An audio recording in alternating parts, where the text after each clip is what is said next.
আসসালামু আলাইকুম। আমরা আজ এমন একটা দিন নিয়ে কথা বলবো, মানে যেদিন কোনো পরিচয়, কোনো সম্পর্ক কিচ্ছু কাজে আসবে না। হ্যাঁ, বিচার দিবসের কথাই তো বলছেন। ঠিক। আমাদের আজকের আলোচনার ফোকাস হল পবিত্র কোরআনের একটা বিশেষ আয়াত, সূরা আল বাকারা আয়াত নাম্বার ৪৮। আমরা চেষ্টা করব এর মূল বার্তাটা বুঝতে, বিশেষ করে বিচার দিবসের প্রেক্ষিতে এর যে গভীরতা সেটা বুঝতে। খুবই গুরুত্বপূর্ণ একটি আয়াত। চলুন তাহলে সরাসরি আয়াতে যাই। আয়াতটি হল সূরা আল বাকারা আয়াত 48। ওয়াত্তাকু ইয়াউমান লা তাজজি নাফসুন আন নাফসিন শাইয়্যা ওয়ালা ইউকবালু মিনহা শাফাআতুন ওয়ালা ইউখাযু মিনহা আদলুন ওয়ালা হুম ইউনসরুন। সদাকাল্লাহুল আযীম।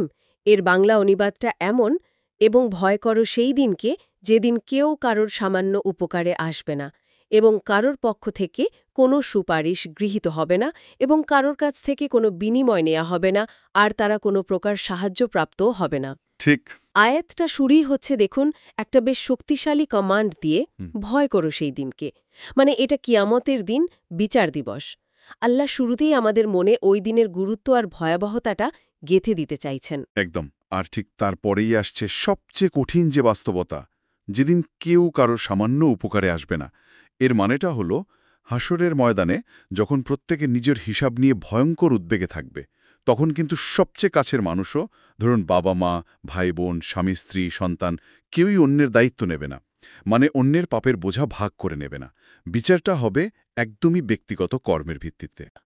কারণ দুনিয়াতে তো আমরা একে অপরের উপর অনেক নির্ভরশীল, তাই না? এরপর বলা হচ্ছে কারও পক্ষ থেকে কোনো সুপারিশ গৃহীত হবে না। আচ্ছা, দুনিয়াতে যখন দেখি মানে প্রভাবশালী কারো সুপারিশে অনেক কঠিন কাজও সহজ হয়ে যায়, সেদিন কি আল্লাহর অনুমতি ছাড়া কোনো সুপারিশই চলবে না? বিষয়টা তো প্রচলিত ধারণার থেকে বেশ আলাদা, তাই না? হ্যাঁ, কিছুটা আলাদা। দেখুন, সুপারিশ বা সাফায়াত যে একেবারেই হবে না তা নয়, তবে সেটা হবে শুধুমাত্র আল্লাহর সন্তুষ্টি আর তারই অনুমতির ভিত্তিতে। কিছু নির্দিষ্ট ব্যক্তির জন্য হয়তো আল্লাহ অনুমতি দেবেন, কিন্তু সাধারণভাবে দুনিয়ার মতো কারো প্রভাব বা পরিচয় না, ওসব সেদিন কোনো কাজই লাগবে না। একইভাবে আল্লাহ বলছেন, কারো কাছ থেকে কোনো বিনিময় নেওয়া হবে না। মানে দুনিয়ার যত ধন সম্পদ, ক্ষমতা, প্রতিপত্তি, কিচ্ছু সেদিন মুক্তির মূল্য হিসেবে আল্লাহ গ্রহণ করবেন না। পাপ থেকে বাঁচার জন্য কোনো রকম লেনদেন বা মুক্তিপণ দেওয়ার সুযোগ থাকবে না। তার মানে দুনিয়ার সমস্ত অর্জন, সমস্ত সম্পদ সেদিন পুরোপুরি মূল্যহীন হয়ে যেতে পারে। আচ্ছা, আর শেষ অংশে বলছে আর তারা কোনো প্রকার সাহায্য প্রাপ্তও হবে না। এর অর্থ কি এই যে আল্লাহ যদি নিজে সাহায্য না করেন, তাহলে আর কোনো দিক থেকে কোনো শক্তি বা কেউ সেদিন রক্ষা করতে এগিয়ে আসতে পারবে না? মানুষ একেবারে অসহায় থাকবে? ঠিক ধরেছেন, চূড়ান্ত অসহায়ত্ব। একমাত্র সাহায্যকারী হবেন আল্লাহ সুবহানাহু ওয়া তাআলা।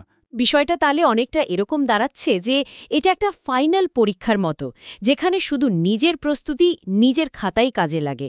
অথবা ধরুন এমন এক আদালত যেখানে শুধু প্রমাণ আর সাক্ষ্যই চলে, কোনো ব্যক্তিগত সম্পর্ক বা প্রভাবের কোনো দাম নেই। আল্লাহর আদালতে মানে জাগতিক ক্ষমতা, অর্থ, পরিচিতি, আত্মীয়তার সম্পর্ক সবকিছুই অর্থহীন মনে হচ্ছে। একদম তাই। বিষয়টা এতটাই ব্যক্তিগত যে, ধরুন সবচেয়ে মমতাময়ী মা-বাবাও তাদের নাফরমান সন্তানকে আল্লাহর শাস্তি থেকে বাঁচাতে পারবে না, যদি না সেই সন্তান নিজে ঈমান এনে ভালো কাজ করে থাকে। আবার এটাও মনে রাখতে হবে, যেমনটা বলছিলাম, শাফায়েত বা সুপারিশের ধারণাটা আছে, কিন্তু সেটা কেবল আল্লাহর অনুমতি সাপেক্ষে এবং যাদের প্রতি আল্লাহ সন্তুষ্ট শুধু তাদের জন্য। সুতরাং আসল সাহায্যকারী আর বিচারক তো একমাত্র আল্লাহই। হুম, বোঝা গেল। তাহলে এই আয়াতটা আসলে আমাদের জন্য একটা খুবই গভীর বার্তা বহন করছে। এটা যেন বলছে দেখো, দুনিয়ার জীবনের এই মোহ, এই সম্পর্কগুলো, এগুলোর উপর ভরসা করে বসে থেকো না। বরং নিজের আমল মানে নিজের কর্ম সংশোধনে মন দাও। কারণ সেটাই হবে পরকালের আসল পাথেয়, একমাত্র পাথেয়। ঠিক। আর এখানে কিন্তু আরও কিছু গভীর দিক আছে খেয়াল করার মতো। যেমন ধরুন, নিখুঁত ন্যায় বিচারের যে ধারণাটা।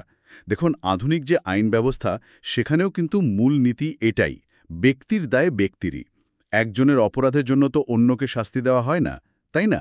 কোরআন সেই ১৪০০ বছর আগেই কিয়ামতের দিনের এই চূড়ান্ত ব্যক্তিভিত্তিক ন্যায় বিচারের কথা বলে দিয়েছে। মানে অ্যাবসলিউট ইন্ডিভিজুয়াল অ্যাকাউন্টেবিলিটি, এটা আসলেই অসাধারণ। সত্যি তো, দারুণ একটা পয়েন্ট। আর দুনিয়াতে আমরা সচরাচর যা দেখি, যেমন ধরুন অন্যায়ভাবে সুপারিশ ব্যবহার করা বা ঘুষ দিয়ে সুবিধা নেওয়া, এই আয়াত সেই সমস্ত সিস্টেমের অসারতাও চোখে আঙুল দিয়ে দেখিয়ে দিচ্ছে। আখিরাতে এসবের কোনো স্থানই নেই। সেখানে চলবে শুধু আল্লাহর নিখুঁত নিরপেক্ষ বিচার। এটা তো সামাজিক ন্যায় বিচারের জন্য একটা বিরাট শিক্ষা। অবশ্যই। আর দেখুন, মনস্তাত্ত্বিকভাবেও এর একটা বিরাট প্রভাব আছে। যখন একজন মানুষ এটা মনে প্রাণে বিশ্বাস করে যে তার প্রত্যেকটা কাজের হিসাব তাকে একাই দিতে হবে, কেউ তাকে বাঁচাতে আসবে না, কোনো কিছু বিনিময় দিয়ে সে পার পাবে না, তখন কি হয়?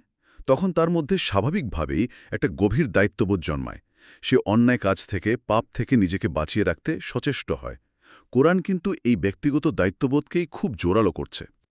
তার মানে ব্যাপারটা দাঁড়াচ্ছে যে এই জীবনটা আসলে নিজেকে তৈরি করার সময়, নিজের আমল, নিজের চরিত্র ঠিক করার সময়।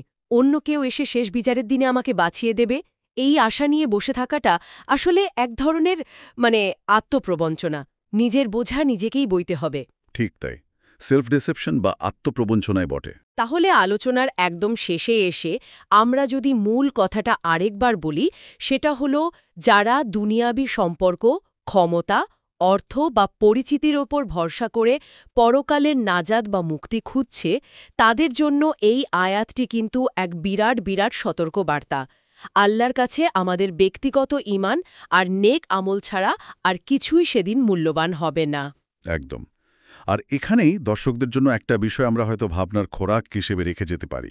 বলুন। এই যে চূড়ান্ত ব্যক্তিগত জবাবদিহিতার ধারণাটা, যেখানে আপনজনও পাশে দাঁড়াতে পারবে না, কোনো বিনিময় চলবে না, এই চরম সত্যটা গভীরভাবে উপলব্ধি করার পর আমাদের আজকের জীবনের যে অগ্রাধিকারগুলো আছে, আমাদের দৈনন্দিন আচরণ, আমাদের পারস্পরিক সম্পর্ক, এই ক্ষেত্রগুলোতে ঠিক কী ধরনের পরিবর্তন আনা জরুরি বলে মনে হয়, এটা নিয়ে আমরা সবাই ভাবতে পারি।